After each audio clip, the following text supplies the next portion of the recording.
নমস্কার বন্ধুরা, সুনিতা তারাসুন্দরী ভেজ চ্যানেলে সকল ভিউজারদের জানাই স্বাগত। আজকে আমি আম কেক করে দেখাবো।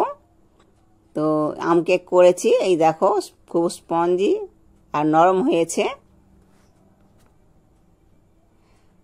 আর এই আম কেকটা করার জন্য আমি প্রথমে একটা পাকা আম নিয়েছি। এই আমটা আমি কেটে নেব আর ছোট ছোট করে টুকরো করে মিক্সি জারে দিয়ে এটা পেস্ট করে নিতে হবে। তো আমটা কিন্তু খুব পাকাও আছে আর মিষ্টিও। আর এটাকে আমি প্রথমে কেটে নিলাম। আর এখানে 200 সুজি নিয়েছি, 200 গ্রাম সুজি নিয়েছি। 200 গ্রাম সুজিকে আমি পেস্ট করে নেব। আর সুজিটা আমার পেস্ট করা হয়ে গেছে, এটা আমি একটা পাত্রে ঢেলে নিলাম। এবার আমি ম্যাঙ্গোটা নিয়ে নেব মিক্সি জারের মধ্যে। ম্যাঙ্গোটার সঙ্গে আমি চিনি দেব। আমার 200 সুজির মধ্যে এখানে আমি 100 চিনি দিলাম। আর চিনিটা আপনারা একটু বেশিও দিতে পারেন, কেননা এখানে আমটা খুব পাকা আছে, ওই জন্য চিনিটা একটু কমই দিলাম। আর এখানে 1 কাপ দুধ আমি আমল দুধ গুলে রেখেছিলাম, হাফ দিয়ে দিলাম।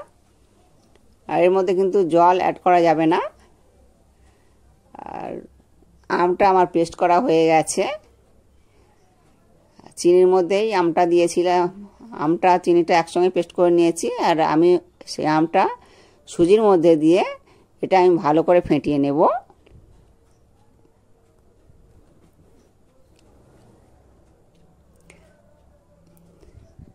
এবারে আমি একটা প্রেসার কুকার বসিয়ে দিলাম ওভেনে। আর আমি এখানে লবণ দিয়েছি, লবণ দিয়ে স্ট্যান্ড বসিয়ে দিয়েছি। আর বন্ধুরা, এখানে বালিও দেওয়া যেতে পারে।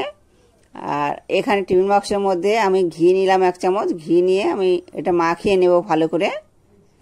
আর ঘিয়ের পরিবর্তে তেল দেওয়া যেতে পারে।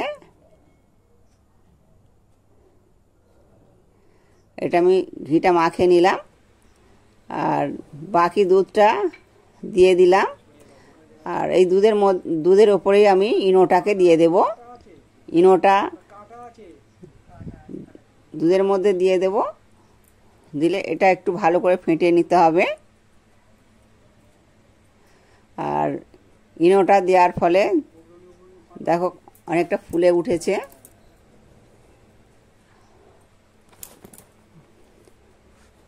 ইনোটা দিতে অনেকটাই বেড়ে গেছে ব্যাটারটা।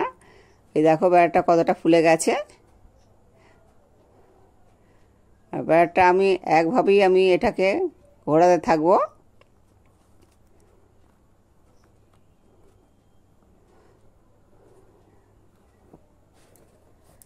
আর বন্ধুরা, অবশ্যই এই আমি যে পদ্ধতিতে ম্যাঙ্গো কেক করেছি, এই পদ্ধতিতে ম্যাঙ্গো কেক করে দেখবে, খেতে খুব ভালো হয় আর অসাধারণ খেতে।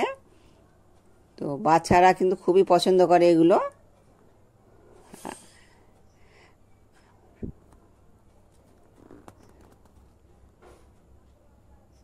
আর ব্যাটারটা ঠিক এরকমই হবে। এটা কিন্তু খুব ঘন হবে না আর পাতলাও হবে না। আমি যেরকম এই ব্যাটারটা করেছি দেখাচ্ছি, এরকমটাই হবে।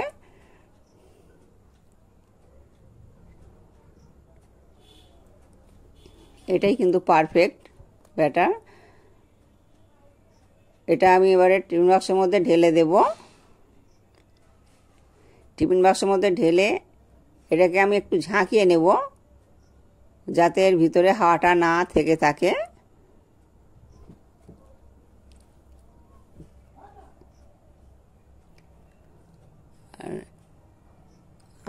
হ্যাঁ, আমি এরকম করেই ঝাঁকিয়ে নেব।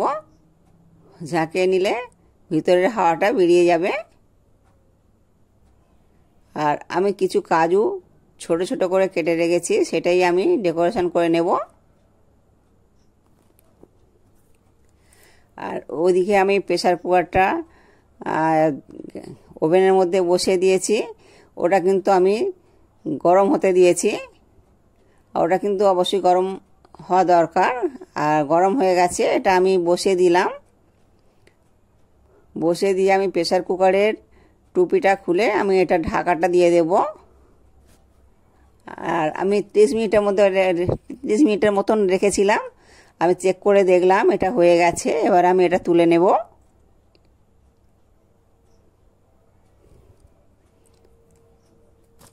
দেখো কত সুন্দর হয়েছে, কত সুন্দর দেখতে।